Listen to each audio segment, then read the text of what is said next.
It's time for another edition of the Ask Metal Max bi-weekly Shred from the Tomb. And I'm, of course, your host, Metal Max. We got a lot to talk about this week, so let's get right into it. First things first, Motorhead has a brand new whiskey brand coming out. Now you're probably wondering, wait a minute, Motorhead? Doing a whiskey brand? How is that possible? Well, but it's true, of course, because they've been around for so many years. They've done so many great songs like March or Die, Ace of Spades, a whole host of others. And now they are about to embark on their brand new whiskey brand entitled Motorhead Whiskey. They're teaming up with a Swedish brand based company called Mac Mariah. It will be released October 1st, which is actually 2 days from now, in Sweden. At this point, there's no word on if it's going to come to the U.S., but it'll be let's just say, if it's any indication, this brand of whiskey will be just as legendary as Black Tooth Grin, which was put together by the late great Dimebag Darrell back in the 1990s. Anyway, meanwhile, another heavy metal band has been teaming up with the world's famous beverage distributor, none other than Budweiser, to offer their own brand of alcoholic beverage. You may remember back around the 1980s when the band famously known as Metallica was drinking so much that their friends called them Alcoholica. This is before they were called, Alternica or Craptalica. Anyway, they're coming out with their own brand entitled Metallica Brand Budweiser. And we'd like to think that as the years gone by, they have chilled out a little bit. Obviously, James Hetfield went through a period of rehab and is now pretty straight edge. And Lars, well, let's just say he was recently seen in a fancy beer commercial now. How about that, huh? With all these heavy metal bands putting out all these different brands of alcohol, not just Motorhead and Metallica, but also Iron Maiden this past summer with their line of beer, it's no wonder that this thing is likely to become a trend with a lot of famous bands. Guess time will tell, huh? In other news, it's obviously been 5 whole years since Danzig put out a brand new album, and what he's coming out with next isn't exactly new material. It's more in the way of a covers EP entitled Skeletons. Hopefully we'll get an album of new material very soon from the guy. It's really exciting that something is coming up after all.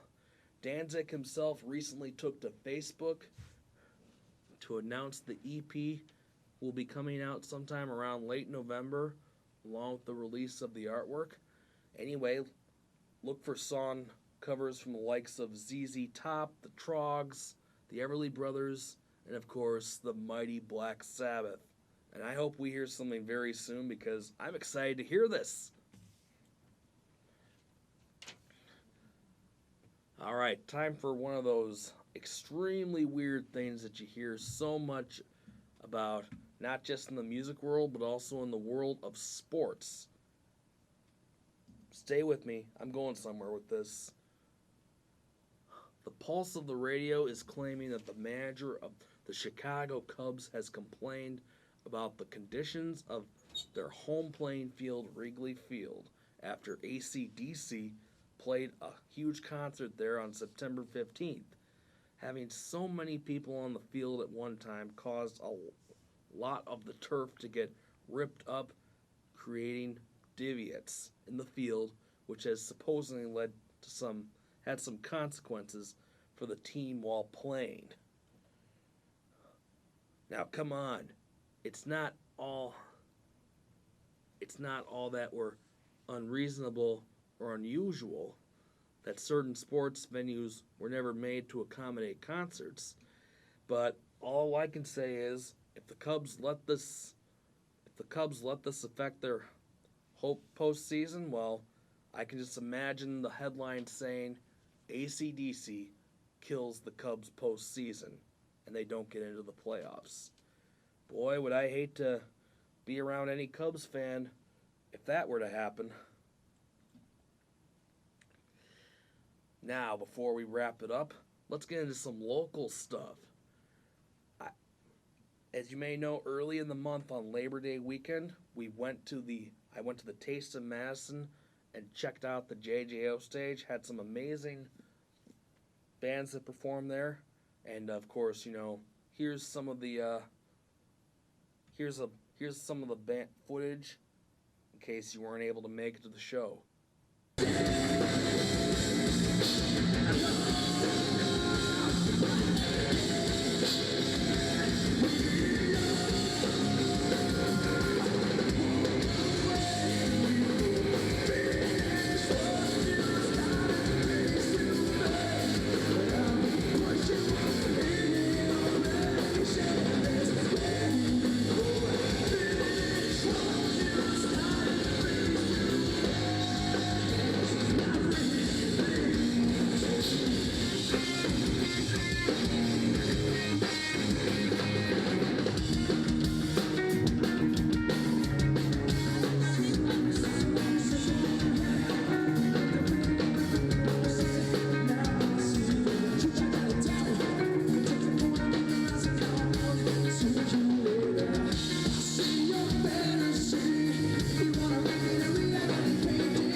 And there you have it.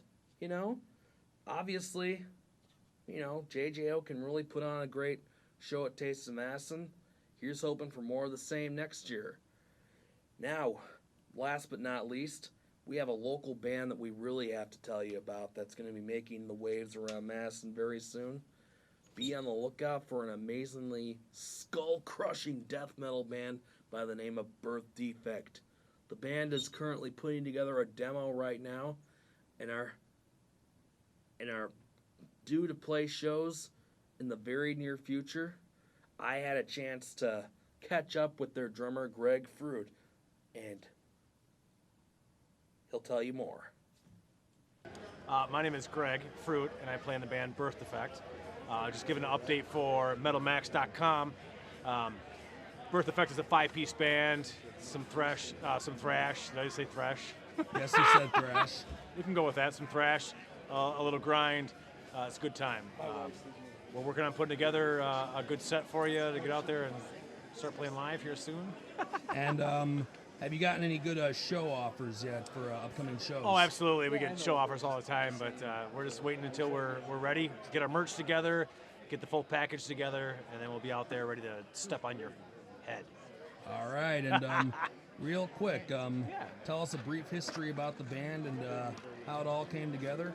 It all started with my friend and I, Gordon. Gordon plays in the band called Faith Hills Have Eyes, an awesome band. Go check those guys out. We just started jamming, and it came about, and we just found some other awesome musicians, Sarah, Kevin, and Keegan, and we just got together, and it was just all natural. Very good charisma amongst all of the people, and it just rips. It's a great time. I think we're gonna rock some people's faces off. It's gonna be awesome. And last but not least, briefly talk about some of the band influences that you have. Like what's influenced you is what I'm saying. Not exactly what you sound like, but yeah, sure. That's so hard. Our group is so much diversity in our group. It's just everything from Alice in Chains to Elvis to Mozart. It's just crazy. We like it all, and that's what makes it so awesome. But the best thing is that we have great charisma together, and there's just such great energy amongst our group. All 5 of us get along so well, and they're such great people, and they're great people to play with. It's really awesome. It really is. And Yeah. Once again, I'm sorry. How long have you been together again? Not even a year, so it's, right. it's still in the works, Okay. but it's coming along really well. We're really Awesome. ripping along good. Awesome. All right, now real quick, tell us Yes. when we can hear the new material. Well, hopefully as soon as possible. We have 9 songs Yeah, I'm just hanging that we're out. just refining, making sure we got that set down real good. We're gonna get our merch all set up, and then hopefully hit the road, play some shows, get some stuff recorded. So soon. And here's a bonus question for Yes. you. Remember, this is just, well, you know what I'm getting at here. You bet. If there was one dream band you guys would love to play with more than any band in the world, who would they be, why, and would it be dead or alive? Holy smokes, Max, that's a very tough question. I don't even know. Let me just throw a random band out there I'd love to play with. I'd love to play with like Pig Destroyer. I think that'd be killer. That band Awesome. is so awesome. Awesome. All right. Well, you heard what he said, folks. The demo, I'm sure, will have a killer sound, and when they get out on the road, they'll start playing gigs around Madison. You can bet Ask Metal Max will be right there to feature them and do an amazing interview with them. So be on the lookout. That's going to do it for this week's Shred from the Tomb. But before we go, I just want to give you guys a heads up that we are going to have a couple of brand new reviews, including one of the DRI Zebra and Population Control show from last week Wednesday, and we also have reviews in the works soon regarding the new Slayer album, hopefully another new book if we're lucky, and more shows. So yes, be on the lookout. We've got a lot of great stuff coming your way. I'm Ask Metal Max, and